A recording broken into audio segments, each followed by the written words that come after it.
Vous avez lancé une campagne qui vient de se clôturer.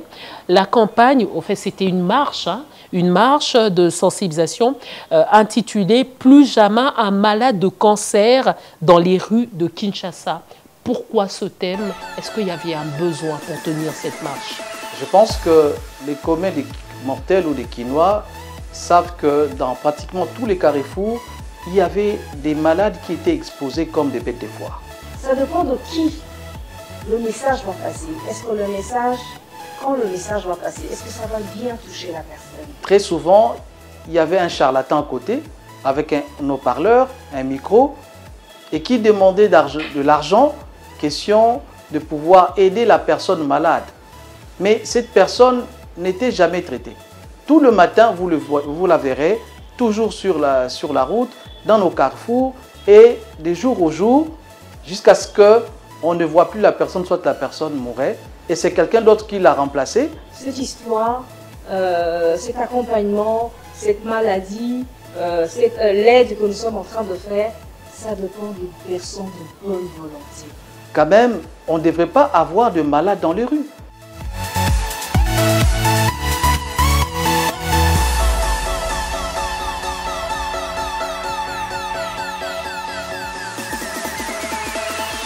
Le cancer infantile est une maladie rare qui touche généralement les enfants depuis la naissance jusqu'à l'âge de 19 ans. Il diffère considérablement de celui de l'adulte par les causes, les types et aussi le traitement. La Fondation Noah est une fondation qui prend en charge les enfants victimes de cancer. Et sur ce plateau, nous allons recevoir deux membres de cette fondation. Mesdames et messieurs, bienvenue dans Portail du Succès. Cette émission que vous avez l'habitude de suivre toutes les semaines sur Nuit Image TV. On se retrouve pour un autre numéro et dans un nouveau cadre. Madame Nadine Walters Nzambo, bienvenue dans Portail du Succès. Merci. Vous êtes la vice-présidente de la Fondation Noah. Et vous êtes accompagné de M. Deogracias Piamé, qui est donc le coordonnateur national de cette fondation. Bienvenue dans Portail du Succès. Alors justement, on parle de cette fondation qui prend en charge les enfants victimes de cancer et vous lancez une campagne justement de collecte de fonds. Alors pouvez-vous nous en dire un peu plus? À quoi consistera cette collecte de fonds et par quels canaux allez-vous commencer cette campagne? Oui, effectivement, ça va commencer. On aura 2 jours. Ça sera le 4 et le 5 septembre 2025. Et le but, c'est de récolter des fonds pour pouvoir aider les enfants qui sont dans les hôpitaux, payer les médicaments, les soutenir et les accompagner. C'est ça le but. Alors justement, on parle de cette fondation qui a été lancée en 2019, Monsieur Deo Piamé. Cette fondation qui existe depuis 2019, on peut dire officiellement, parce qu'avant ça, il y avait des actions que vous avez eu à mener. Alors, quelles sont les actions que jusque-là, la fondation a menées? Nous ne cessons de soutenir beaucoup d'enfants qui sont malades et nous aidons les enfants malades dans les différentes provinces, notamment au Katanga. On a soutenu des malades là-bas et avec l'aide de certains oncologues de l'université de Lubumbashi, nous avons soutenu également des malades à Bukavu, dans la ville de Bukavu, puisque nous avons une représentation non seulement à Kinshasa, mais également en province. Et nous ne cessons également de tenir des colloques, des sessions de formation, des conférences pour sensibiliser les différents Congolais, les différentes familles sur l'existence des cancers infantiles dont pour la plupart les gens penseraient que ça ne toucherait que les adultes. Et en menant ce type d'actions et même des actions spontanées sur le terrain, quand nous sillonnons la ville de Kinshasa ou bien certains hôpitaux comme à Luyindu, ici dans la commune de Ngalima, nous assistons des malades et qui ont du mal à réunir de fonds ou bien à se faire diagnostiquer sur le terrain. Et hormis cela, nous menons aussi nous avons y amené des campagnes, non seulement de sensibilisation, mais également des dépistages sur les enfants à l'est du pays, notamment à Bukavu, afin de permettre aux parents et aux intéressés de connaître leur statut médical. Alors justement, vous parlez du cancer infantile, vous avez parlé du dépistage par exemple et de la sensibilisation. Madame Walters, justement, est-ce que l'on peut guérir du cancer? Oui, on peut guérir du cancer si le dépistage a été fait plus tôt. On le peut. Alors justement, puisque vous parlez de la prise en charge, vous venez en aide aux enfants victimes de cancer. Est-ce qu'il y a eu des cas que vous avez eu à accompagner et vous avez vu ces enfants guérir? Oui, il y a eu des cas. Hein. Il y a, surtout, on a plus travaillé dans la zone Bukavu. Ça, on a plus travaillé et puis aidé à Lubumbashi et un peu ici. Oui. Alors, parlons justement de cette collecte de fonds, puisque vous avez dit les projets que vous allez soutenir, si bien qu'on va encore en revenir, parce que vous n'avez pas parlé avec plus de détails. Alors, en parlant justement de cette campagne, comment se tiendra cette campagne? Et puis, cette collecte de fonds se fera comment? Comment est-ce que les gens pourront parvenir à vous? Comment est-ce que ces gens viendront avec leurs dons pour soutenir ces enfants victimes de cancer? Pendant les 2 jours du 4 au 5 septembre, c'est-à-dire la semaine prochaine, normalement on va passer dans différentes télévisions, différentes chaînes plutôt, et il y aura des numéros. Par exemple, on aura M-Pesa qui est de Vodacom, nous aurons Orange Money, etc. Et la semaine prochaine, quand on va aller, ça sera plus détaillé. Et quand les personnes vont appeler, on va leur demander comment ils peuvent participer et à pouvoir nous aider. Durant les 2 jours, on verra ça. Par exemple, il y aura ce qui va se passer le matin et il y aura aussi des activités qui vont se passer les après-midi et le soir. Pour voir ceux du matin, ceux qui travaillent, qui n'ont pas le temps, ils vont pouvoir nous rejoindre les après-midi et le soir durant les 2 jours. Et après cela, on va s'organiser devant tout le monde pour voir quel hôpital nous devons aller et quel enfant qui est dans les différents hôpitaux, en fait. Déjà, il faudra dire que ceux qui voudront contribuer, hormis appeler, ils pourront également envoyer par M-Pesa et Orange Money à travers les numéros qui sont affichés au bas de l'écran, justement. Alors, Monsieur Déo Piamé, comment est-ce que vous arrivez à détecter ces enfants victimes de cancer? Comment est-ce que vous arrivez à les réunir? Parce que vous les avez accompagnés, mais comment se fait, comment est-ce que vous arrivez à entrer en contact avec eux? Donc, premièrement, c'est facile. Hein?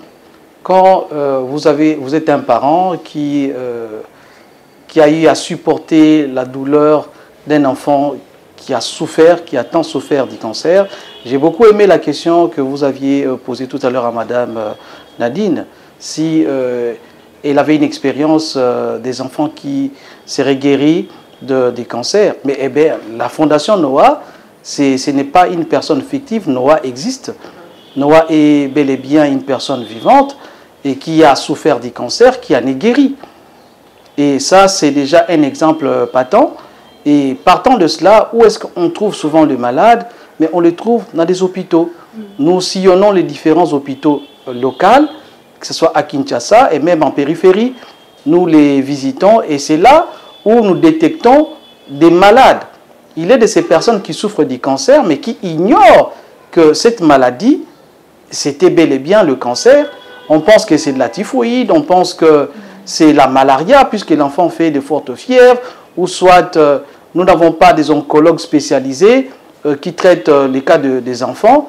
Et très souvent, quand on les amène dans des centres qui ne sont pas spécialisés, il y a un grand risque de perdre ces enfants. Mais on ne saurait pas aller dans tous les hôpitaux. Mais les peu d'hôpitaux que nous fréquentons, il nous arrive de trouver des malades. Et en écoutant les parents, et étant parents qui a eu également à soutenir un enfant malade, on sait déjà détecter la typologie ou les symptômes que présentent certains enfants. Et avec l'aide des accompagnateurs médicaux avec lesquels nous travaillons, on sait détecter que tel souffriraient de telles pathologies. Et une fois qu'on les prend en charge, nous soumettons les dossiers dans un centre spécialisé qui nous accompagne, in fine, et on parvient à les aider avec le maigre moyen que nous avons de bord et de quelques partenaires qui nous aident également. Nous parvenons à les prendre en charge. Il en est même de ces enfants qui ne sont pas guéris, il y a d'autres qui meurent. Il y en a qui sont morts, mais on ne saurait pas malheureusement donner leurs identités ou bien brandir leurs images. Ce n'est pas peut-être que les parents l'ont su en retard et que la prise en charge est intervenue en retard peut-être? En tout cas, vous savez, chez nous, tout est spiritualisé.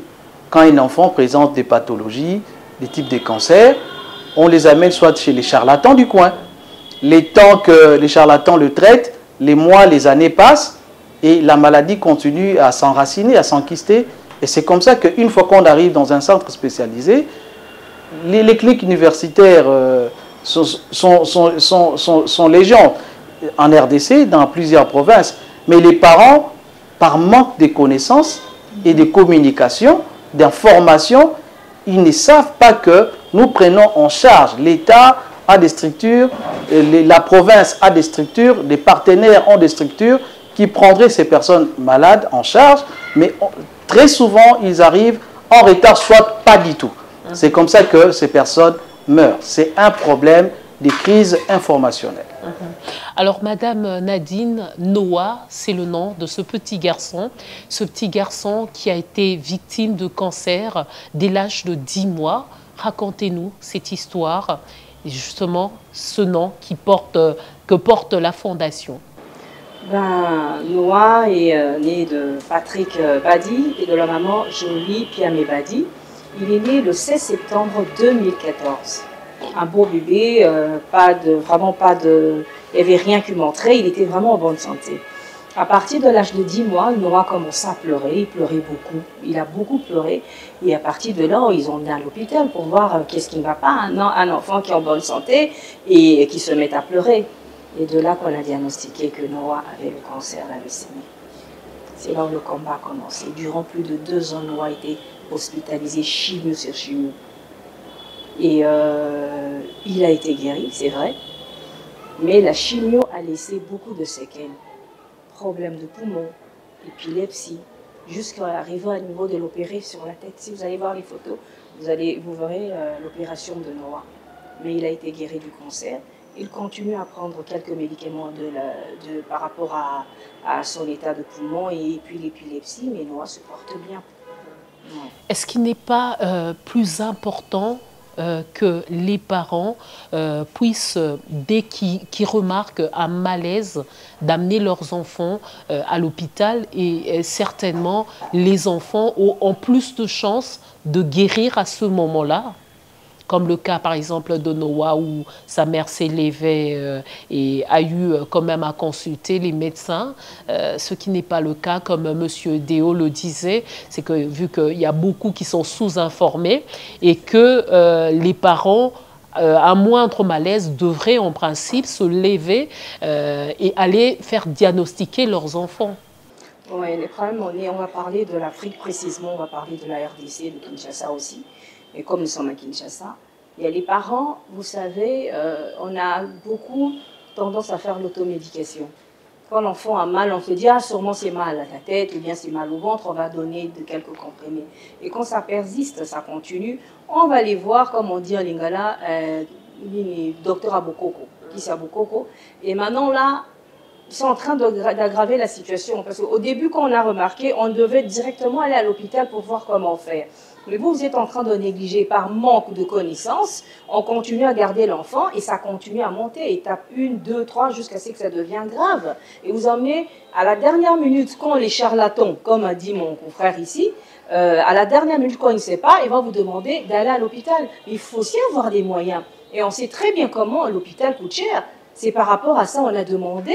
On est en train de faire l'appel de fonds et les 2 jours qui va se passer pour Télévie, des personnes de bonne volonté de pouvoir aider la situation, sensibiliser sur ça, entrer, aller de porte à porte, faire des hôpitaux et regarder qu'est-ce qui va se passer. Une personne de la Fondation Noah s'est levée parce que Maman Jolie a eu Noah. Noah est là, Noah était guéri, et c'est par rapport à ça, elle peut bien se dire, ok, mon fils est guéri, pourquoi pas aller aider dans mon pays, aller aider là où il y a les enfants sont en train de mourir, il n'y a pas d'accompagnement, de prise en charge, ni de diagnostic approprié, mais ils sont encore dans les maisons. Moi, une fois j'étais à Lubumbashi, il y a un petit garçon de moins de 10 ans en train de vendre. On regarde bien le petit, à force de côtoyer plutôt, de regarder nos enfants avec le cancer, on a remarqué qu'un œil commençait à baisser, ça se déformait. On a regardé, on a dit non, ça c'est un souci. On a demandé au petit, qu'est-ce qu'il y a avec ton œil? Oh non, j'ai juste un problème. On se regarde, on dit non, ça c'est un problème de cancer. Nous ne sommes pas docteurs, mais à force de rester avec eux, de le côtoyer, on peut remarquer. Mais l'enfant a 10 ans, le fait que l'enfant ait l'œil en train de se déformer là, est-ce que les parents remarquaient ou bien ils ont banalisé? Et l'enfant est en train de vendre des cacahuètes au coin. Est-ce que les parents ont les moyens d'emmener les enfants dans les hôpitaux pour qu'ils soient diagnostiqués? Ça, c'est le combat que la Fondation Noah est en plein dedans.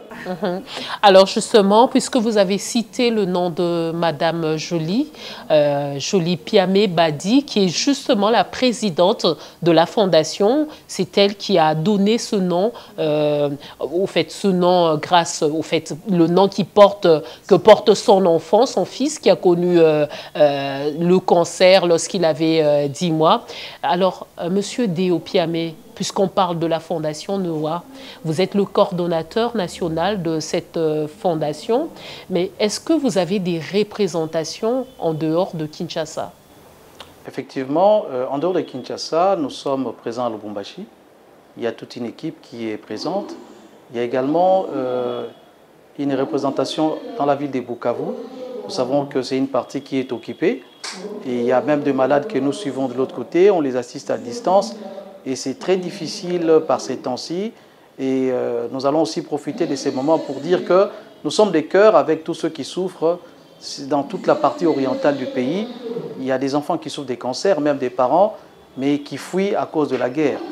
En dehors de la RDC, nous sommes présents en Belgique, à Bruxelles, où il y a le siège que dirige directement la fondatrice de l'autre côté. Et notre objectif, c'est de nous étendre pratiquement dans toutes les provinces. Puisque les malades ne sont pas qu'à Kinshasa, qu'à Lubumbashi, qu'à Bukavu. Mais notre objectif, c'est de couvrir toute la RDC. Mais avec nos faibles moyens, ce n'est pas possible, mais rien n'est impossible. Avec un peu de volonté, avec l'accompagnement de tout le monde, de tous les Congolais, on peut réussir à vaincre le cancer. Alors, puisque vous parlez de la sensibilisation, vous en avez plus parlé. Vous avez lancé une campagne qui vient de se clôturer. La campagne, au fait, c'était une marche de sensibilisation intitulée « Plus jamais un malade de cancer dans les rues de Kinshasa ». Pourquoi ce thème? Est-ce qu'il y avait un besoin pour tenir cette marche? Merci, Madame Nzolantima. La question elle est très pertinente. Je pense que les communs des mortels ou des Quinois savent que dans pratiquement tous les carrefours, il y avait des malades qui étaient exposés comme des bêtes de foire. Et très souvent, il y avait un charlatan à côté, avec un haut-parleur, un micro, et qui demandait de l'argent, question de pouvoir aider la personne malade. Mais cette personne n'était jamais traitée. Tout le matin, vous la verrez, toujours sur la route, dans nos carrefours, et de jour au jour, jusqu'à ce qu'on ne voit plus la personne, soit la personne mourait, et c'est quelqu'un d'autre qui l'a remplacé, ou qui l'est remplacé, avec toujours les mêmes charlatans à côté. Et on s'était dit, quand même, on ne devrait pas avoir de malades dans les rues. Là, nous saluons également la mesure que le gouvernement provincial, le ministre provincial de la Santé, a prise, puisque c'était vraiment notre souci, et c'est notre souci.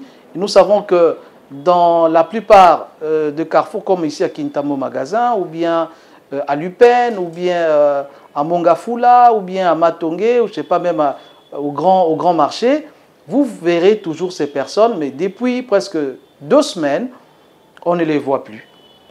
Puisqu'il y a une interdiction, il y a une autre circulaire qui interdit qu'on puisse exposer des malades dans les rues. Et nous, en menant cette marche de sensibilisation, on a non seulement vérifié si ces personnes n'étaient toujours plus là, mais également on en avait aussi profité pour sensibiliser les différents passants. Et par ricochet, on avait trouvé d'autres malades qui souffrent des cancers, on avait pris leur identité, on avait pris leurs coordonnées, et nous aussi on leur avait donné nos coordonnées.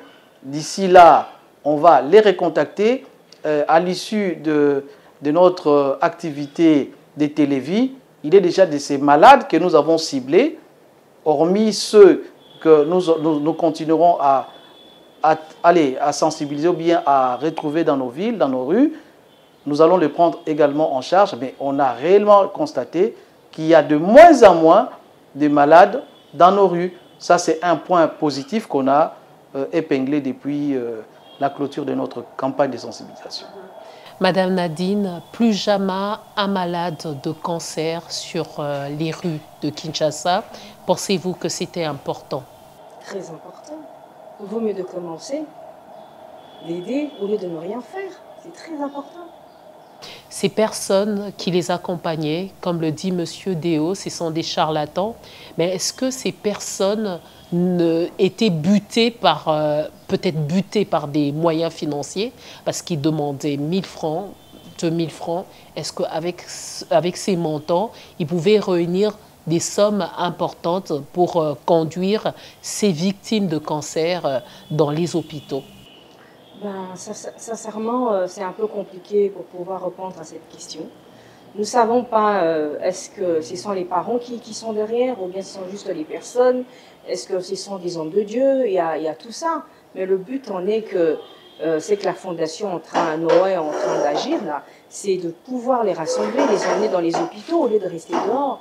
Parce que c'est que moi j'ai vu dans les rues, et pour moi c'est... La maladie a quand même évolué, avancé, jusqu'à arriver à un niveau de déformer une partie du corps, c'est que c'est quand même un état grave. Et ça sera mieux d'aller leur demander, ils sont suivis à quel hôpital, au lieu de rester dans les rues. Est-ce qu'ils gagnent beaucoup? Aucune idée. Est-ce qu'ils gagnent moins? Aucune idée. Mais même s'ils gagnaient beaucoup là, effectivement, tout l'argent va aller pour soigner la personne qui est malade, ou bien ils vont se partager. Il y a tout ça. Alors, Madame Nadine, on parle aujourd'hui du cancer infantile, mais hier, on n'en parlait pas. Pourquoi ça n'existait pas hier, ou c'était juste par ignorance? Parce qu'aujourd'hui, on voit que vous vous levez, on parle aujourd'hui du cancer, mais je peux dire qu'avant Noah, certainement, il y a eu des enfants qui ont été victimes de ce cancer, mais on n'entendait pas parler de ça. Alors... Effectivement, il y a toujours eu le cancer, hein. Peu importe l'âge, il y a toujours eu. Voilà, Madame Jolie Piami Badi est passée par là, en fait. Et puis, elle s'est mise à la place des parents, elle s'est mise à la place des mamans, hein, surtout de notre pays, pour regarder, mais je suis seule, ou bien j'ai un enfant pareil, j'ai pas le moyen, qu'est-ce que je peux faire? Et puis, sans oublier, Madame Zolantima, ces médicaments coûtent cher. On ne va pas le trouver au coin de la rue. Ce sont des médicaments recommandés qui coûtent cher, qu'on ne peut pas trouver n'importe où. J'ai compris, il y a beaucoup d'enfants qui sont morts avec cette maladie, mais qui n'a pas été diagnostiquée. Oh, il est juste mort, il était malade, on n'a pas compris, il est parti. Il avait un petit bobo au doigt, il avait un petit bobo au pied, et puis ça l'a emmené. Mais ça doit sûrement être le cancer. Mais on ne savait pas. Mais disons merci à Madame Jolie Piami Badi de pouvoir se lever, de dire ok, je vais essayer de me lever pour pouvoir aider ma population, pour pouvoir aider les enfants pareils qui sont encore en ignorance, les parents sont encore dans l'ignorance. Mais si maman Jolie se lève pas, qui va parler à la place des autres mamans? Elles ont des enfants, mais elles ne savent pas où emmener. Au moins, il y a une personne qui va dire attention, il y a un petit bobo qui est là, va voir un médecin, j'ai l'impression que ceci, pour se faire diagnostiquer. Alors, la question vous revient aussi, Monsieur Déo Piamé, le cancer infantile. Aujourd'hui, on en parle, mais hier, on n'en parlait pas. Alors, pourquoi est-ce que cette maladie n'existait pas et qu'aujourd'hui, on se rend compte que cette maladie existe? Qu'est-ce qui se passe? Eh bien, même la parole divine dit que mon peuple périt par manque de connaissances. Madame Nadine a tout dit. C'est l'ignorance. Et cette ignorance, elle est consécutive à une crise de politique, de sensibilisation, de vulgarisation et également à une crise économique. Ça, on ne l'oublierait pas. Puisque quand quelqu'un est malade, si il faudrait qu'il achète un cachet d'aspirine au lieu d'acheter un bol de farine pour nourrir la famille, très souvent on priorise les bols de farine. Et on se dit, bon, on va prier sur l'enfant, on va l'amener à tel endroit et l'enfant guérirait. Mais nous savons tous que Dieu a donné la capacité aux hommes pour continuer son œuvre. Dieu ne crée plus des enfants, mais ce sont les parents qui procréent avec l'aide du Seigneur. Et c'est comme ça, le médecin, et il soigne. Mais c'est Dieu qui guérit. On peut bien soigner. Mais si on n'informe pas, si on ne nous dit pas que les cancers existent, et d'autres le trouvent que c'est une fatalité de la vie, certaines personnes penseraient que ce serait de la sorcellerie. Donc nous, en Afrique, nous savons que la sociologie africaine est beaucoup plus corrélée au métaphysique. On pense à la sorcellerie, on pense à des histoires vraiment qui ne tiennent pas la raison. Et c'est pourquoi, c'est disant, bon, c'est un cas bénin et peut-être ça passerait, ça peut être peut-être un petit bouton, un acné mal soigné, mais qui peut avoir des conséquences sur un autre type de cancer de peau, par exemple. Et c'est à cause aussi des problèmes d'éducation. Si la personne ne sait pas, n'a pas étudié, la personne n'a pas eu accès à une éducation de qualité, elle serait aussi butée à aller puiser une bonne information et il s'arrêterait aux stéréotypes. Et si nous vivons ce que nous vivons actuellement, et si aujourd'hui on essaie d'en parler, puisque les canaux de diffusion et de communication s'est multiplié. Il n'y a plus que les anciennes télévisions, mais aujourd'hui, quelqu'un peut surfer sur le net, il peut scroller, il peut tomber sur une information, et en essayant un peu de pousser les recherches un peu plus loin, on découvre qu'il y a les cancers des enfants, il y a tel type de maladie, et c'est par ces canaux d'information qu'aujourd'hui, on a cette pluralité informationnelle et qui nous permettent également de pouvoir prendre des décisions et même de nous engager à aller lutter contre les cancers. Madame Nadine, vous le disiez, que les médicaments, ces produits au fait, pour utiliser pour le traitement des enfants victimes de cancer, ce sont des produits coûteux. Et dans vos projets, les projets de la Fondation, vous comptez également lancer une pharmacie où les enfants viendront pour se procurer des médicaments. On ne dira pas les enfants simplement, mais les familles victimes. Donc, les parents peuvent passer pour se procurer des produits et au fait donner comme traitement, bon, justement après consultation, traitement aux enfants. Alors, parlez-nous un peu de ce projet de pharmacie.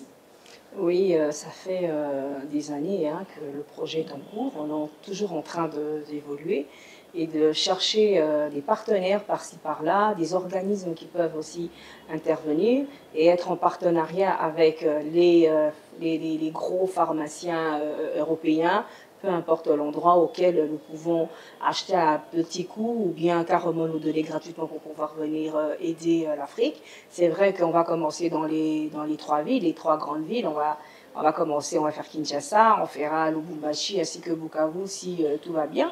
Et c'est très important pour pouvoir aider nos familles, nos enfants qui sont atteints et surtout en collaboration avec les docteurs, avec les hôpitaux qui vont prescrire le médicament. Et on est sûr que ça vient de tel hôpital ou de tel docteur et être sûr que c'est pour le bien de l'enfant.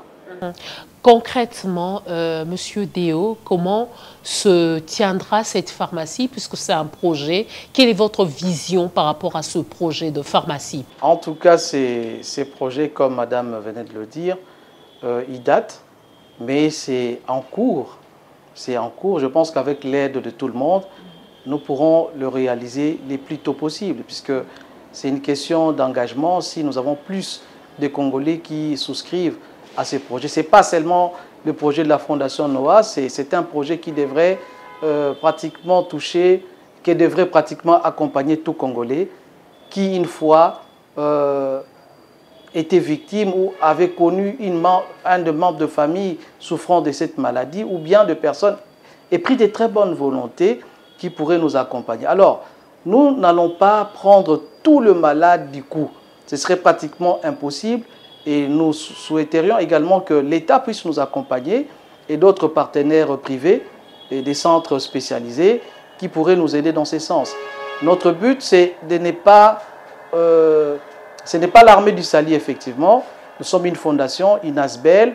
Nous aidons les personnes qui souffrent, les enfants qui souffrent, mais on va beaucoup plus travailler avec les personnes que nous avons premièrement sensibilisées et qui seront répertoriées dans nos fichiers, et également des personnes qu'on aurait trouvées dans les différents centres partenaires avec qui nous allons opérer, et également d'autres personnes en dehors de ceux-là. Ils pourraient également, pour ceux-là qui seraient pris en charge par la Fondation, les traitements et les médicaments seront gratuits. Pour d'autres personnes, d'autres malades qui viendraient indirectement chercher les produits, nous allons vendre ces produits, mais à un coût réduit. C'est vrai, nous avons une des difficultés, c'est l'accès aux médicaments, aux soins spécialisés. Là, nous aurons des partenaires qui vont nous accompagner et avec un suivi qui sera pratiquement régulier, nous allons aider ces personnes à obtenir ces produits à des prix tarifaires non concurrentiels, vraiment accessibles à toutes les couches de la société, pour réellement réduire les taux de mortalité des cancers infantiles en RDC.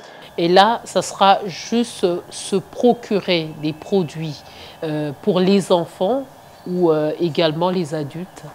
Eh bien, nous disons, les cancers n'ont pas d'âge.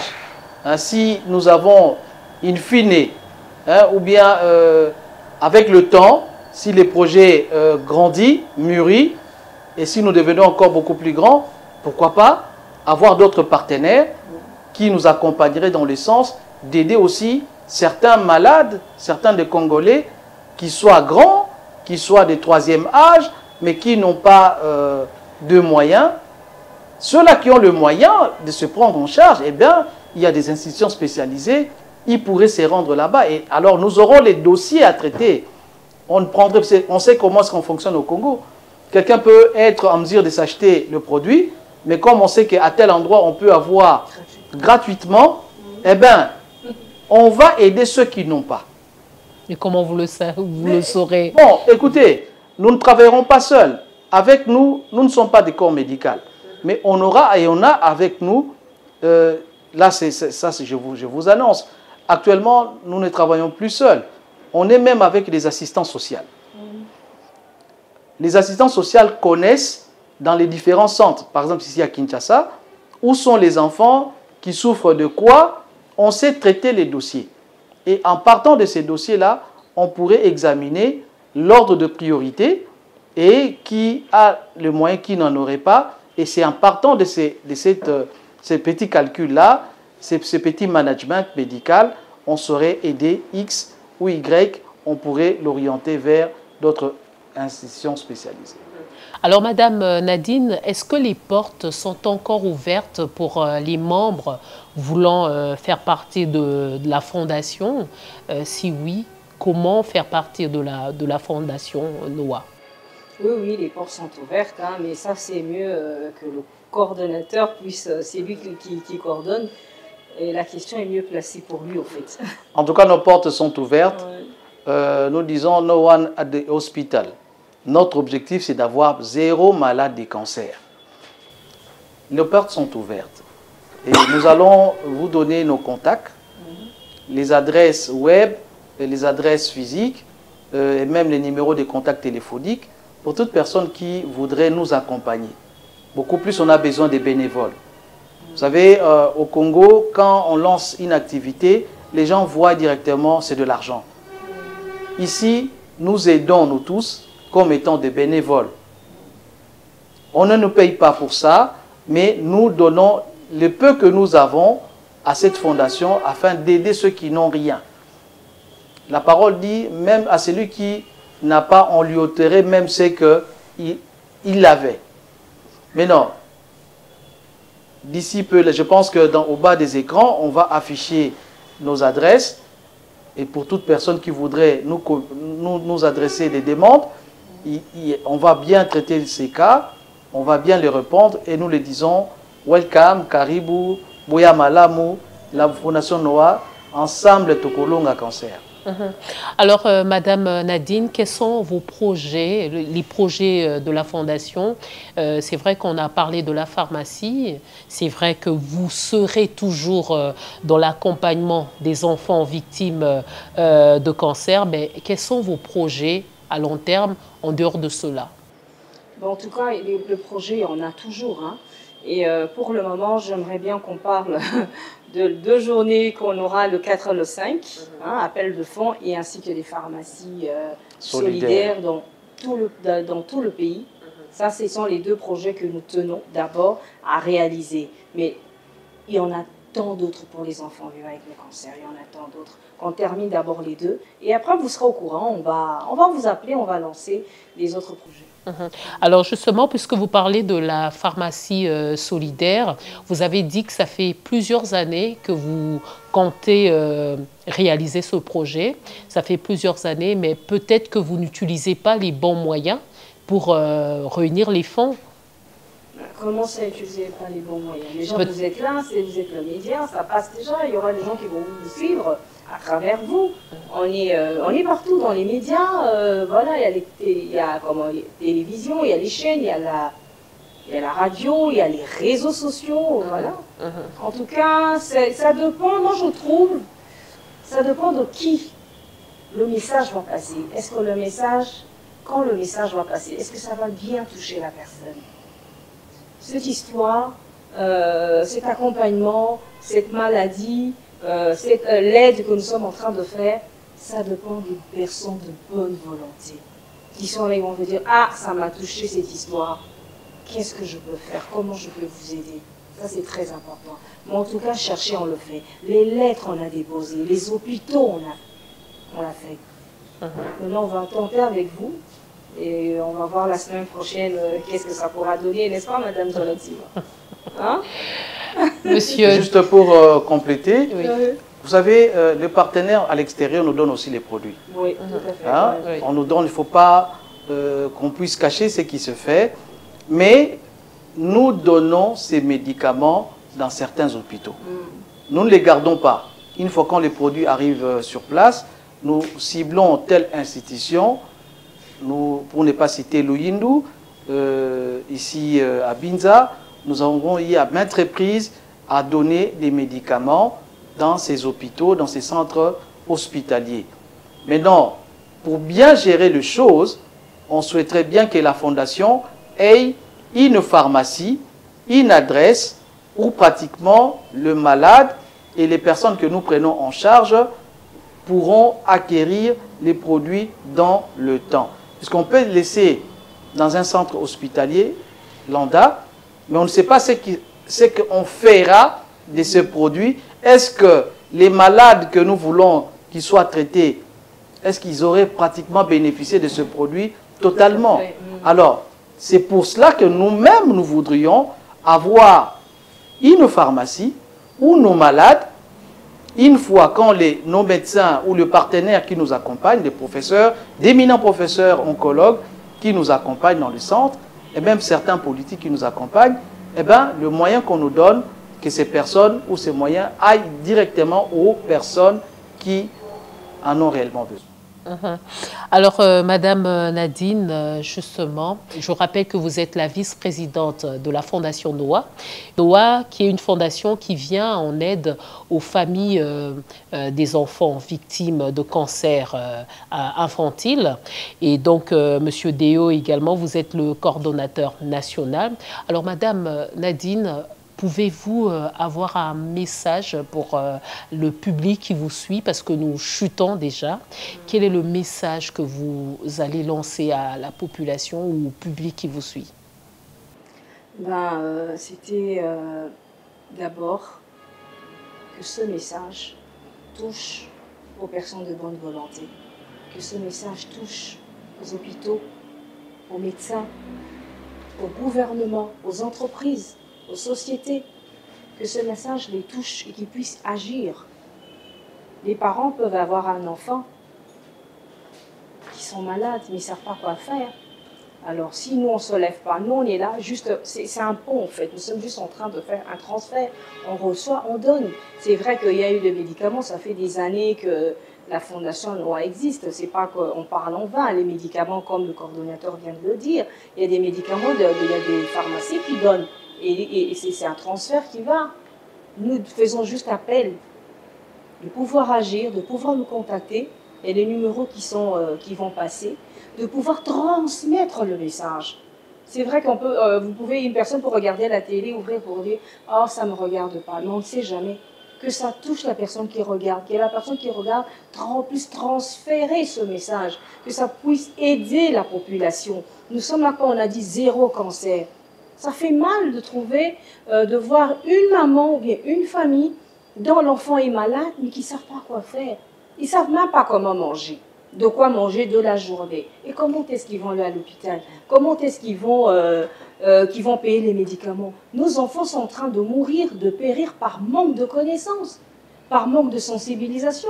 Je dis toujours, on peut bien sensibiliser, mais nous devons orienter après la sensibilisation. On sensibilise, c'est vrai. Ah, qui est malade, maman, un tel, oui, mon enfant est malade. Non, on ne peut pas stopper là. On est déjà sensibilisés, d'accord, mais nous devons les orienter.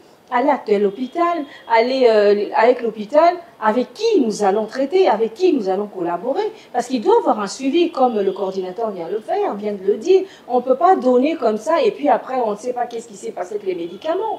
Nous voulons juste lancer l'appel de personnes de bonne volonté à pouvoir aider ceux qui ne savent pas encore qu'ils ont un enfant pareil ou bien qui a un état pareil. Vous et nous, on va aller loin. En tout cas, les personnes de bonne volonté, vous êtes les bienvenus. Vous savez comment nous contacter, vous savez comment nous joindre. Nous sommes opérationnels, comme je dis toujours, 24 heures sur 24, ne vous fatiguez pas. Si vous appelez, vous n'atteignez pas, il y a un message, lancez le message ou bien laissez des voices, tout ira bien. Et on vous attend, les bras ouverts. Nous sommes open pour vous recevoir. Monsieur Deogracias Piamé, un mot pour la fin et surtout cette campagne de collecte de fonds. Vous allez revenir dessus, à quoi consiste cette campagne et comment est-ce que le public pourra contribuer pour ces enfants victimes de cancer. Je pense que les 3 000 francs que tu as dans ta poche peut sauver un enfant de cancer. Pour ne pas dire les $1 peut sauver une vie. On a tout dit, mais nous laissons que les cœurs puissent maintenant répondre. On s'est adressé au cœur des Congolais, des partenaires, puisque le cœur n'a pas de peau, le cœur n'a pas de race. La maladie touche tout le monde. Même toi qui nous regarde, qui nous suit, fais-toi dépister. Peut-être que tu serais déjà victime. Je ne te souhaite pas ça. Je voudrais que tout le monde soit en bonne santé. Nous avons besoin de vous pour ce mois qui commence. C'est un gros challenge. Ensemble, on va y parvenir. Seul, on n'y arrivera pas. Et je sais que pour ne pas faire la pub de ces compagnies de telco, il y a ces numéros qu'on va vous communiquer et des partenaires qui vont nous accompagner. Vous avez quelque chose dans votre SIM, vous pouvez partager.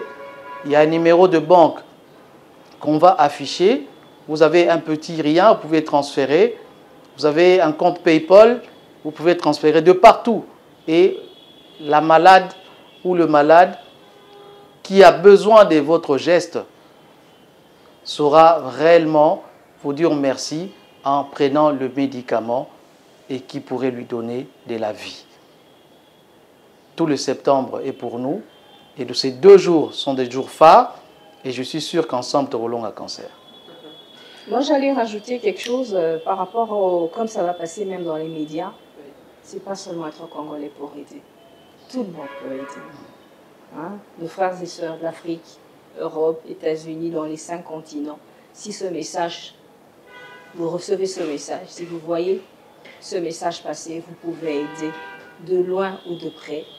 Mais pour le moment, nous sommes en train de sensibiliser pour la République démocratique du Congo les enfants qui sont atteints du cancer. Madame Nadine Waters Nzambo, merci d'avoir répondu à notre invitation. Monsieur Diego Gracias Piamé, merci d'avoir répondu à notre invitation. Et je rappelle que vous êtes respectivement présidente, la vice-présidente plutôt de la Fondation Noah et le coordonnateur national de la Fondation Noah. La Fondation Noah qui a pour but celui de venir en aide aux familles victimes de cancer ou encore aux enfants touchés par le cancer. Merci d'avoir suivi Portail du Succès sur Nu Image TV et bonne suite de programme sur Nu Image TV.